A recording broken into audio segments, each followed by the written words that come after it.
Hello, my name is Michael Ramos, and I have been in the real estate world for, my entire life. My family and I have done it all and seen more from real estate sales, construction, and property inspections. And in all this time, what fascinates me the most about this industry are the people and how they changed their dreams into realty success.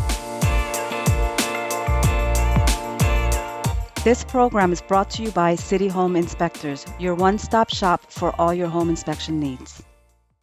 All right. Hello, everybody, and thank you for tuning into this week's episode of From Dreams to Realty Success, where we share inspiring stories of the top achievers in the real estate industry. Today, we have Jose Arroyo.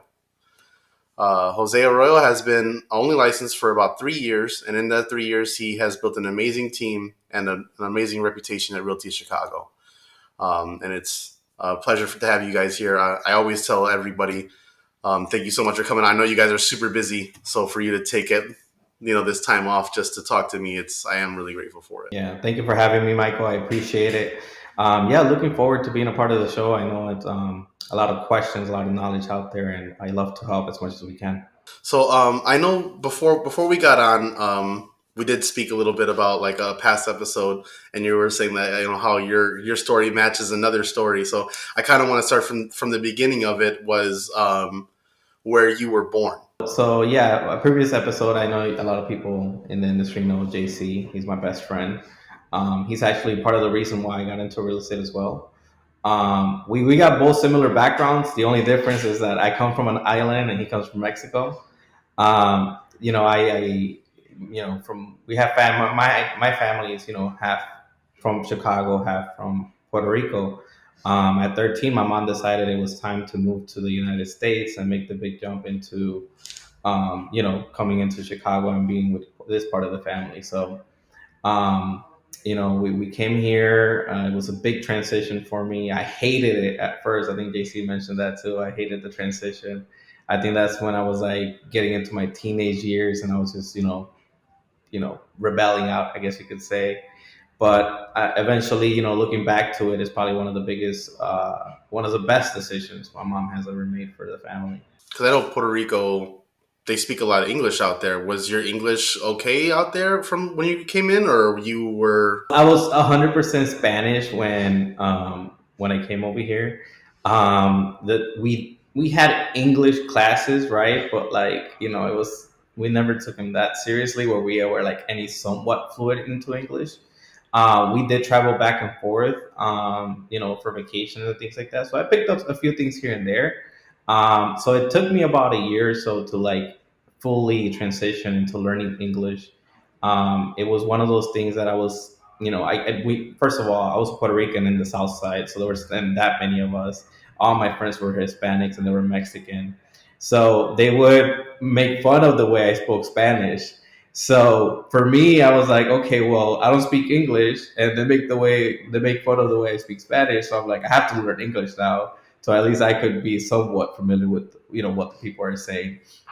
So it took me about a year to learn English, and then after that, it was kind of like, like all those people that made fun of me that couldn't speak Spanish. That now I'm speak English, and they couldn't even comprehend me. So it was one of those things that kind of motivated me. That's something that he kind of mentioned in the last one too, that I kind of wanted to bring up.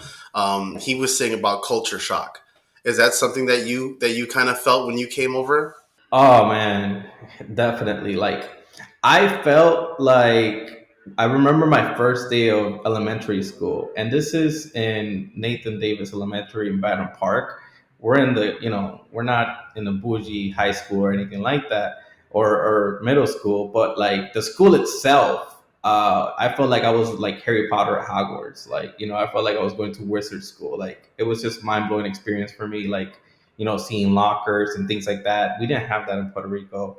Everything was wide open. The classrooms were smaller. You were lucky if you had like that big of a library. So it was a big transition for me, not only to like the daily living here, but also in school. It was just a huge culture shock. I remember I was very stressed at first trying to learn English with it too, because like a book report, like I didn't understand what a book report was. I thought you read the book and you wrote a report, right? So I struggled because I wrote like a 24-page book report when afterwards I was done with it. I was so stressed. I'm like, man, I can't do this for every damn book that I read. And not understanding that there was literally a page that I had to fill out once I read the book. And things like that were just so difficult for me, like the concepts of like how things were done. It was so much different from Puerto Rico. So once that's why I narrowed. I was like, okay, I got to learn the language in order for me to fully understand and make sure that I don't make my life difficult here. When you did get the language down pat and you did start getting into your kind of professional career, what was the job that you started getting into before you got into real estate? Yeah, so I did a couple jobs before I got into real estate. Out of high school, I was always a bit of an overachiever with any job that I was in. Like when I started at Dunkin' Donuts, and I was like, all right, I'm gonna move my way up to shift leader. I want to be manager of the store, and then from there, I got a hook up at AutoZone, and I was like, okay, I'm an AutoZone. I became a part time manager, and then after that, that's when I moved into the bank. That was before real estate, and that's where things really took off for me, where I was in that I would say professional setting. I was a part of the call center, so I started working as a call center representative. I worked my way up through quality assurance and became was a big part of involvement with management there too. So learning financial literacy from the bank, learning communication from the call center, and putting those things together is what really brought me into real estate. I knew where I could shine, where I could work as much as I can, and it's for me. I got into that 9 to 5 grind, and I realized that this isn't for me, right? I wasn't worth $20, $30 an hour. I was worth a lot more than that. My time was more valuable than that. And I realized that, I needed to own my own business and become an entrepreneur. And that's what pushed me into making that jump into real estate. Nice, nice. So you said that the lingual that the banks were able to teach you is that like, so what was the light bulb that made you think real estate? Was it just because of the flexibility, or is it something that you saw when you were working at the bank that got you into it? It's a great question. So at the bank, there was this loan officer, and he told me like, "Oh, you have a great personality. That would be great for real estate. The money's great. This and that, right?" And that intrigued me. I would say that I didn't really get into it until like I started doing my own research on YouTube. Like I watch countless on YouTube videos. Most of the things that I learn, they're really through YouTube. So I kind of looked at things like Day in the Life, the OG realtors that, top producers like Tom Ferry, um, people from California like Brian Casella. There was a lot of realtors that I followed on YouTube where I kind of wanted to pick from them and see how I wanted to my business to go. Once I was like, okay, this is what I want to do because I know how successful I could be with it. All that I really needed was to get that knowledge and how to like, push forward and get my real estate license. So it was kind of like a little suggestion that just pushed you. It was just a suggestion, yeah. Like it was a suggestion, and I was like, hey, I spoke to one of the tellers, and I was like, I think I want to get into real estate. And then she just says like, hey, those real estate checks once they come in, they're big, and I'm like, oh, really? How big? I want them. So that's really what pushed me to it. So I was like, I started doing my own research for it. People said, hey, you got the personality for it. I'm like, perfect. Let's see what this is about. I always wanted since this is the main reason why I got into the bank. I always wanted to be a business owner. I always knew that financial literacy was important for that. I was good in school, but school just wasn't for me. It didn't motivate me. So eventually, once I found that business that I could have on my own, I didn't really have to put so much money into it, and I could just excel at it by just speaking to people and helping people. Hey, I was all for it. So then you get licensed, and I know now you're with Realty of Chicago. Realty of Chicago has been doing big things lately. I mean, they're all over the place. You can't like you can't drive around the block without seeing Eddie's face somewhere. You know what I mean? So what was the major attraction that made you decide to go with Realty Chicago? That's a great question. The major attraction to joining Realty Chicago was one, branding. We wanted to make sure we established ourselves with a well known brand. The second reason was mentorship. We wanted to make sure that we were in a position where we could grow our teams, take that next level in our business. Because being a top producer, people think that's the end all be all, but it's not. There's levels to that, right? And we wanted to make sure that we put ourselves in a position where we could keep escalating and escalating and escalating as much as possible. So mentorship was huge. And then the third reason was basically making sure that we had the systems and the training in place, not only for us, but for our team members and whoever we brought into the team, so we could keep growing and learning. Because in this business, what a lot of people don't realize is that things change. So we want to make sure, just like doctors, always got to keep updating their practices. Same with us. We got to learn different systems, learn different tactics, and keep advertising so that we could get to that next level and keep pushing our business forward. Okay. And then, so I hear a lot of we. So I know you have a team, right? You have your own team. Yeah, yeah. How many people are a part of your team? Right now, I have Freddie. He's my buyer's agent. He just started. He just hit the ground running basically with my team. He just started about a month and a half ago. Very, very excited for him. He's going to be a top producer, so just remember that name. He already gotten a lot of feedback from lenders, business partners. He's asking the right questions. He's out there hustling. I was just telling him like, hey, I love how you're always putting your videos out there when you're working, because that's super important. People need to know what you do and when you're doing it, so they could always communicate with you. Like Freddie shows houses, and he's funny and he's fun about it. I love that about it. And then on my team, I also have Crystal. She's my wife. First, that's her first title, right? Wife. She's my assistant and transaction coordinator. So she's the backbone of all of us.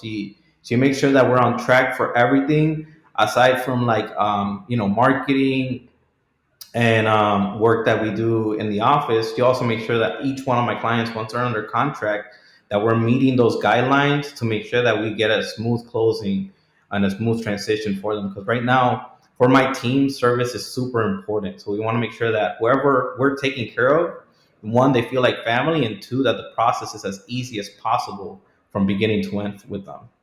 Correct, correct. So, so as an agent that's building a team like this one that you're having, what are some of the things you would look for in a team member? That's a great question. So the things I look for a team member, it's one, you got to have that hustle in you. I need to know that you're willing to put the hours in, the work in, to make sure that you grow yourself. So people either have it or people don't. It's hard to people to grow into it when you either have that factor that you're gonna like, hey, I'm gonna do whatever it takes to learn and to get my business to that next level. So that's super important for me. I judge people based on their character and their drive to work. So that's my first criteria for a team member. Second, I would say is organizational skills. In this business, it's very hard to stay afloat if you're not being organized. So for my team members, it's very important that I know that they could keep on track with their schedule, that they could follow up with clients when they need to, that they know, hey, I need personal time and it's in my schedule. So that way I don't miss it, that I could get a refresh and I could come back and hit the ground running, right? Get into the business as soon as possible. And then third, that they have the personality for it. They have the, that they can know how to talk to clients. They're not afraid to jump into any task. That they can, communicate with clients clearly. They could be fun about it. They just need to be personable. They don't need to be. I don't want a robot on my team. Is what I say, right? I don't want a scripter.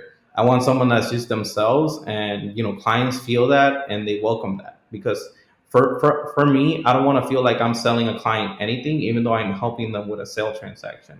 I want the experience to be fun as possible and as easy as possible, and I want them to feel that they're I'm part of the family too. Because every one of my clients, we make sure that we follow up with them even after the purchase. We even have events that we get together with them to make sure that they at any time they need anything, we're there for them. Hmm. So you'll do events where you like invite your past clients. Absolutely. Right now we have an upcoming event in which we rented out the theater for them. We're gonna watch the Doctor Strange 2 movie. That's upcoming. I know a lot of people are going crazy for tickets for that one, and we were able to reserve a theater the second day it came out. So they're gonna be, yeah, we reserve a whole theater for them to come in and enjoy the movie. We're gonna have upcoming events here. I mean, I know Realtor Chicago does big with our events too when it comes to like inviting clients and things like that. So that's one thing that we know we need to take care of is our past clients, and also our referral partners to ensure that we have a good relationship with them. We stay with them whenever they need anything. Yeah, we do see the other events going on, like you said, with Realty Chicago, where it's for the agents and more like seminars, but we don't really hear about the customer appreciation. So that's really cool that you guys do that, and what a great idea for Marvel. That's a big thing going on right now. So for sure, I'm dying to see it. I don't even want to talk. I'm one of those. I don't even watch trailers anymore. I stopped watching. Like I got. Yeah. I'm all for it. So yeah, I'm very excited for that. But that's awesome. That's a really cool thing that you guys do. Mhm. So, what are some of the things that you love most about real estate? What I love most about being a realtor is that I get to help a lot of people. Right? It's one of those things that you're changing people's lives in a way because you're helping them in a transition moment. Especially when it comes to buyers, first time buyers. There's always that, oh my God, we made it moment, right? That we accomplished a goal, especially for a lot of us Hispanics that I help. They're normally like not only a first time buyer, they're a first generation home buyer. Like nobody in their family previously had owned a house before, and that's a huge milestone because the way to wealth, in my opinion, here in the United States is by ownership. You need to own a home, you need to own assets. And that's how you build wealth for your family generational as well. Um, Not only that, one of the other things that I love about being a realtor is just conversating with so many different business owners, different people. I've met so many people that that's why it's so hard for me to keep a track of names sometimes. It's just I've learned different cultures. I've learned different food. I love food. I get to talk about food all day. I've learned about different traditions. I've been invited to different cookouts, and I'm like every time it's a different experience at every cookout that I go to. So that's one of the things that I love about being in this business. It's just the people helping. There's really no negative downside to it aside from hey, how can I get to that level where I can help as many people as possible because it's just that great. So, me and you figure out how to build a time machine, right? We get it going, where we got it working. We can go back 3 years in the past to the day you got your license. What would be some of the things you would tell to 3 years ago, Jose Arroyo? That's a great question. I love that question. If I were to start all over again in the real estate world, and start from zero, the first thing I would do is write down a list of all the people that I know and start calling them. If I don't have their phone number, I will attempt to make communication with them. There's still social media, thank God, 3 years ago, right? So I would definitely get on Facebook and start messaging everybody that I know that I'm in the business and that I'm looking to help as many people as possible to buy or sell real estate. Is literally that simple, but the issue is people don't really do it. So that's why people sometimes get upset when a family member or a friend buys with somebody else. But if you're not putting it out in the world that you're in real estate and they don't put your name together, Jose Arroyo sells real estate, they are not gonna be able to reach out to you, or they will not reach out to you because they don't know that. So you got to make it known that you're a real estate agent.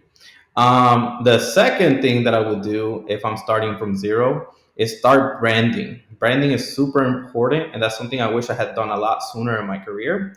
Because again, once they put Jose Arroyo sells real estate together, it's just going to start flowing in. It's a slow grind. But real estate is a slow burn process, right?